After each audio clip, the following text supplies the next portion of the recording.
fais ça depuis l'âge de 15 ans. J'étais apprenti et puis j'ai travaillé avec mon père et qui a commencé en 1932 à Villespie.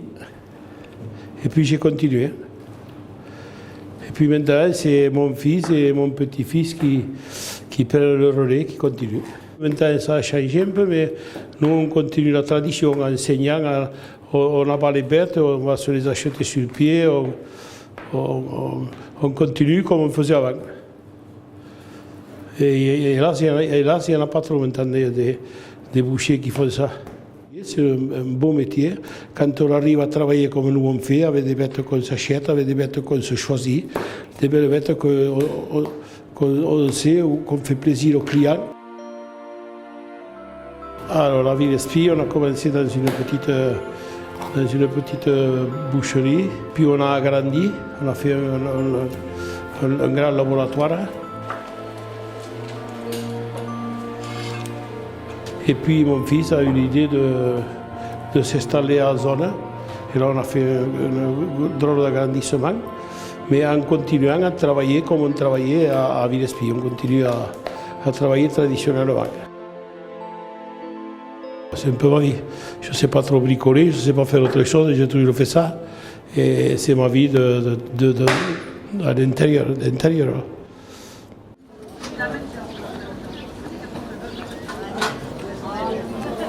Madame Ougouzi, ça va? Oui, et toi?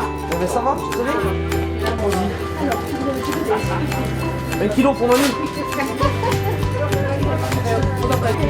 Et 2 pots de Chine.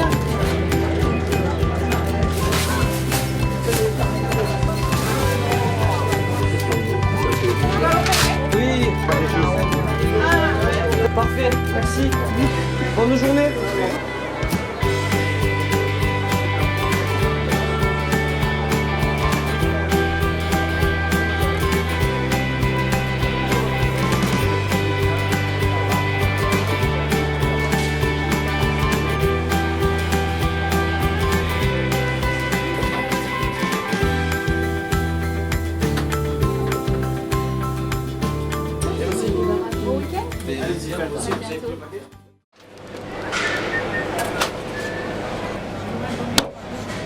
Et voilà. Et avec ça. Bon, c'est bien. Merci. Et bonne journée.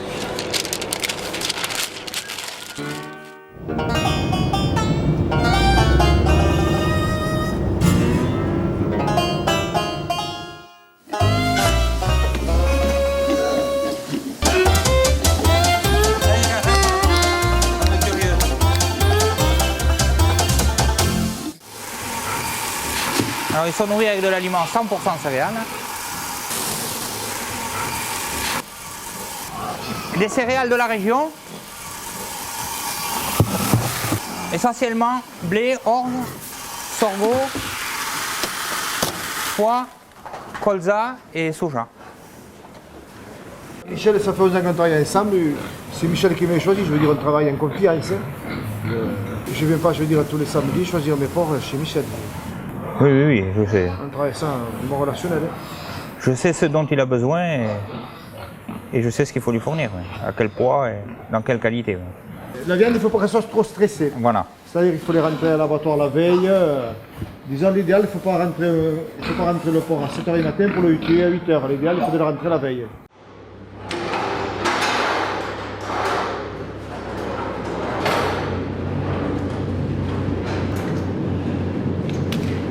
On fait toujours travailler des éleveurs locaux. On fait des produits comme on les faisait à l'époque mon grand-père. Si on fait de la saucisse, c'est les poivres, sans conservateur, sans colorant. Les pâtés, les jambonneaux, tout ça c'est pareil. Tout ce qui est viande bovine, ça vient du département de l'Aude, de l'Ariège, de la Haute-Garonne. On sait exactement d'où vient le produit. Aujourd'hui, quand même, c'est important que le consommateur qui s'y retrouve, qu'il connaisse les produits qu'il a dans l'assiette.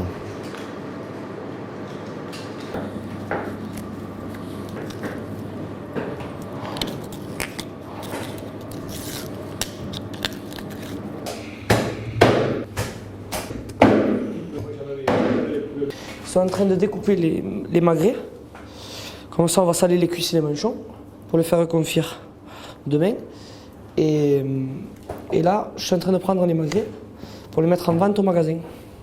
Et là, on garde les dos de canard pour faire les magrets. Bonjour.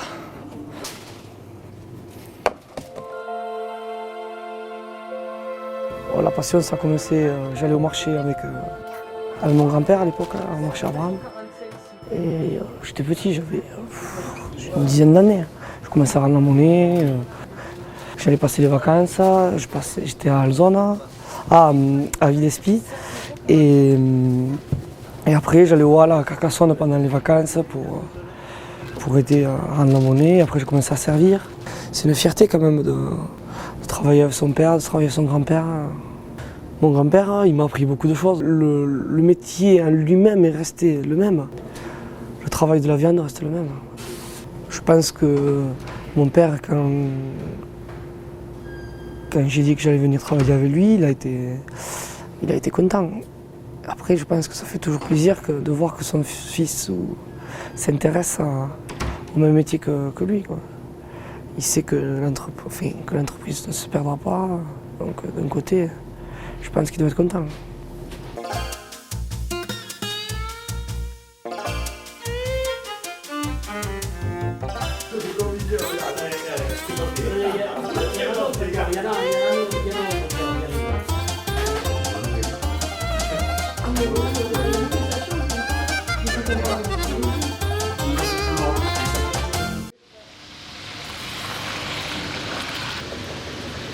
Voilà, c'est la même saucisse que vous trouvez dans le magasin à la vente. On l'a fait cuire à la graisse canard. La composition de la saucisse, c'est épaules, jambon de porc avec poitrine fraîche, sel et poivre.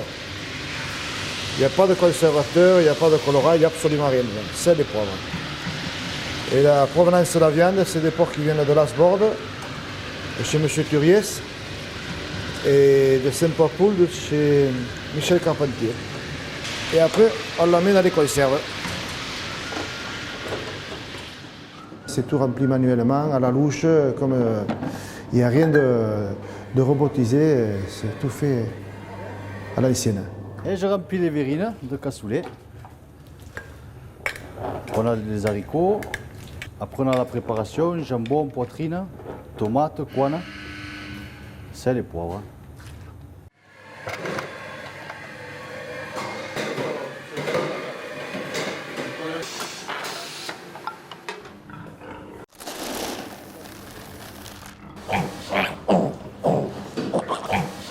Les porcelets là, vont rester donc sous la mer pendant 21 jours.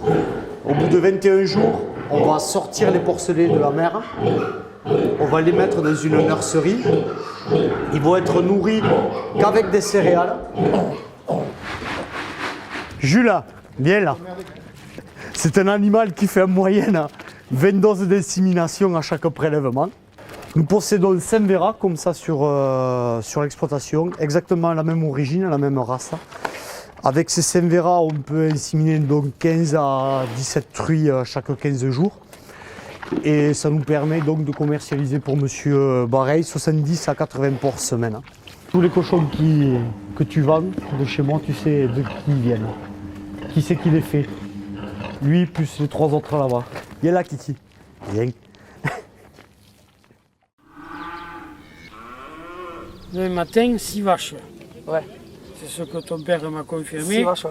Et toi, tu... Ouais, il en faut une ou deux de plus, on avait dit 5 D'accord. au départ. Donc tu auras 2 limousines, une croisée blond gascon, une gasconne pure et une blonde d'Aquitaine lourde qui va peser peut-être 550 voire plus de carcasse. Très très lourde, que porte directement l'éleveur pour ne pas la stresser pendant le transport. C'est pas l'industrie, c'est de l'artisanat.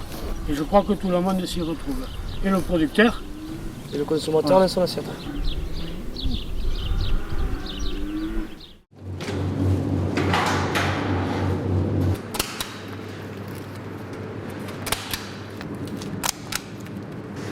Donc je fais ça pour la traçabilité des vaches.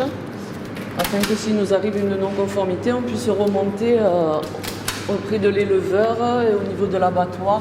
Donc les vaches sont découpées et sur chaque morceau de viande, on va attribuer un ticket qu'on a rajouté pour que de la réception jusqu'à la vente au magasin, on ait toujours le numéro de lot de la bête sur le morceau.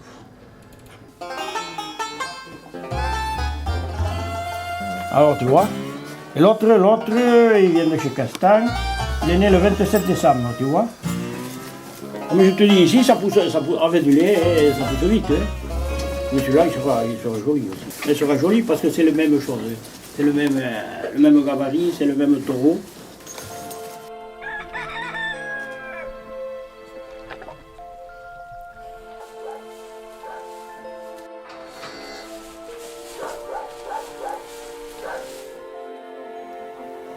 Ouais, je l'ai vu tout petit, pareil, moi. Il y a 35 ans qu'on vient acheter des veaux, on faisait la tournée dans ce village, on passait ici, on tournait. À la maison pareil, il y a plus de 50 ans. Ma mère allait au bout de l'allée se faire servir là-bas. Tu te rappelles quand tu as commencé? Oui, Et ton grand-père l'a servi.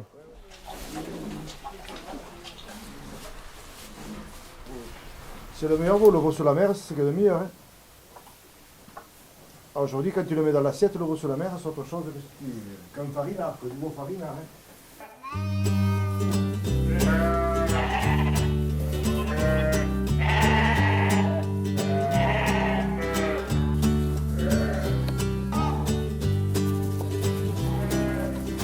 Alors pour l'alimentation des agneaux, nous sommes toujours avec un cahier de charge label. Nous sommes autorisés de les laisser donc, avec le lait maternel du début donc, de la naissance jusqu'à la vente.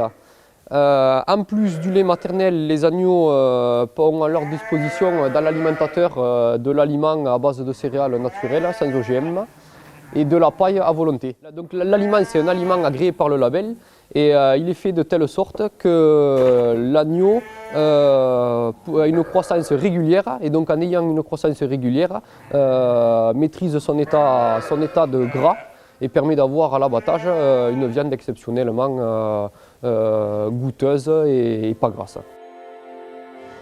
Oui, l'entreprise Barret est ma fierté un peu, c'est-à-dire qu'aujourd'hui on fait travailler une économie locale. Je pense qu'aujourd'hui quand même c'est important que le consommateur qui s'y retrouve, qui connaisse les produits qu'il a dans l'assiette.